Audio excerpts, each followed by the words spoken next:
സമ്മേളനം വളരെ വിശദമായിട്ട് തന്നെ ചർച്ച ചെയ്യാൻ പോകുന്ന പ്രധാനപ്പെട്ട കാര്യം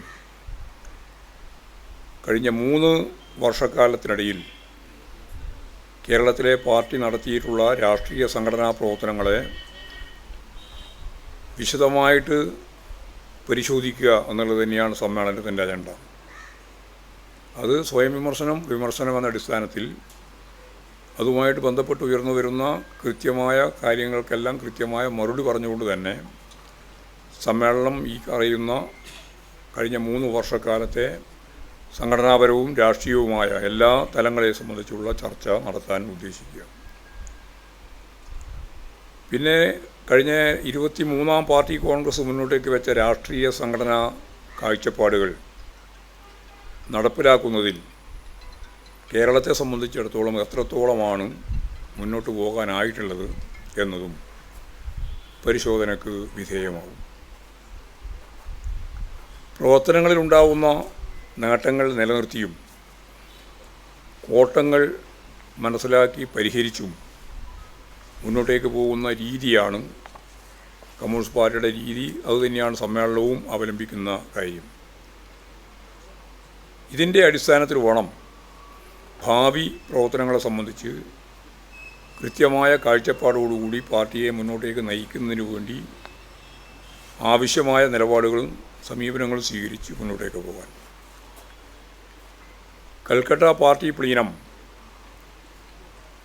പാർട്ടിക്കകത്ത് തിരുത്തേണ്ടുന്ന നിലപാടുകൾ സംബന്ധിച്ച് പലതരം പ്രവണതകളെ സംബന്ധിച്ച് കൃത്യമായ നിർദ്ദേശം ഇന്ത്യയിലെ പാർട്ടിക്കാകെ നൽകിയിരുന്നു. അവ എത്രത്തോളമാണ് കേരളത്തിലെ പാർട്ടിക്ക് നടപ്പിലാക്കാനായത് എന്നതിൻ്റെ പരിശോധനയും ഇതിൻ്റെ ഭാഗമായിട്ട് തന്നെ സമ്മേളനത്തിൻ്റെ ഭാഗമായിട്ടുണ്ടാവും. പിന്നെ കേരളത്തിലെ പാർട്ടിയുടെ ജനപിന്തുണ ഞങ്ങളാഗ്രഹിക്കുന്നത് 50%-ലേറെ ഒരു പാർലമെൻ്ററി ജനാധിപത്യ സംവിധാനത്തിൻ്റെ ഭാഗമായിട്ട് നിലനിൽക്കുന്ന ഒരു രാജ്യത്ത് പാർട്ടിക്ക് സ്വന്തം തന്നെ നിൽക്കാൻ സാധിക്കത്തക്ക രീതിയിൽ 50% ജനങ്ങളുടെ പിന്തുണ നേടാൻ സാധിക്കേണ്ടതുണ്ട് എന്നാണ് ഞങ്ങളുടെ കാഴ്ചപ്പാട്. അതടിസ്ഥാനപ്പെടുത്തിയിട്ട് എത്രത്തോളമാണ് മുന്നേറാൻ സാധിച്ചിട്ടുള്ളത് എന്നതും അക്കാര്യത്തിൽ ഉണ്ടായിട്ടുള്ള പ്രശ്നങ്ങൾ ഉൾപ്പെടെ ഗൗരവപൂർവം മനസ്സിലാക്കുകയും അത് മനസ്സിലാക്കി ഇടപെടുകയും ചെയ്യേണ്ടതുണ്ട് എന്നും അതിലുണ്ടാവേണ്ടുന്ന നമ്മൾ ലക്ഷ്യം വെക്കുന്ന ലക്ഷ്യത്തിലേക്ക് എത്തുന്നതിന് വേണ്ടിയുള്ള ഫലപ്രദമായ പ്രവർത്തനങ്ങൾ ആസൂത്രണം ചെയ്ത് മുമ്പോട്ടേക്ക് പോകണം എന്നും കൂടിയാണ് ആലോചിക്കുന്നത്. കേരളത്തിലെ വലതുപക്ഷ ശക്തികളും വർഗീയ ശക്തികളും യഥാർത്ഥത്തിൽ ഇപ്പോഴും പൂർണ്ണമായും ചേർന്നിരിക്കുകയാണ് ഇടതുപക്ഷ ജനാധിപത്യ മുന്നണിക്കും ഗവൺമെൻറ്റിനും എതിരായിട്ട്. ഇതൊരു പുതിയ പ്രവണതയാണ്. ഭൂരിപക്ഷ വർഗീയത RSSൻ്റെ നേതൃത്വത്തിൽ ഫാസിസ്റ്റ് പ്രവണതയോടുകൂടി പ്രവർത്തിച്ചുകൊണ്ടിരിക്കുകയാണ്. ഭരണകൂടം ഇന്ന് കൈകാര്യം ചെയ്യുന്നത് അവരുടെ നേതൃത്വപരമായ പങ്കോടുകൂടിയാണ്. ഭരണഘടനാ സ്ഥാപനങ്ങളെല്ലാം ഇപ്പോൾ സൂക്ഷ്മമായി പരിശോധിച്ച് നോക്കിയാൽ അർദ്ധ സൈനിക വിഭാഗമായ RSS അതാണിത് കൈകാര്യം ചെയ്യുന്ന പ്രബലമായ ശക്തി. അപ്പോൾ യഥാർത്ഥത്തിൽ പുതിയ ഫാസിസ്റ്റ് പ്രവണത എന്ന് പറയുന്നത് ആഗോളവൽക്കരണ നിലപാടിൻ്റെ ഭാഗമായിട്ട് അത് സൃഷ്ടിച്ച പ്രതിസന്ധിയെ മറികടക്കാൻ രൂപപ്പെട്ടു വരുന്നതാണ് പുതിയ ഫാസിസം, നിയോഫാസിസം എന്നുള്ള പദം ഇതേവരെ നമ്മൾ ഉപയോഗിച്ചതല്ല, പൊതുവെ ഉപയോഗിച്ചതുമല്ല. നമുക്ക് ഫാസിസത്തെ പറ്റി അറിയുക ക്ലാസിക്കൽ ഫാസിസത്തെ പറ്റിയാണ്. ക്ലാസിക്കൽ ഫാസിസം എന്ന് പറയുന്നത് നമുക്കറിയാം 2-ാം ലോകമഹായുദ്ധത്തിൻ്റെ അവസാന ഘട്ടങ്ങളിൽ ലോകം മുഴുവൻ ചർച്ച ചെയ്ത നാസിസത്തിൻ്റെയും ഫാസിസത്തിൻ്റെയും രീതിയാണ്. ഇറ്റലിയുടെയും ജർമ്മനിയുടെയും ഒക്കെ ഹിറ്റ്ലറുടെയൊക്കെ നിലപാടാണ്.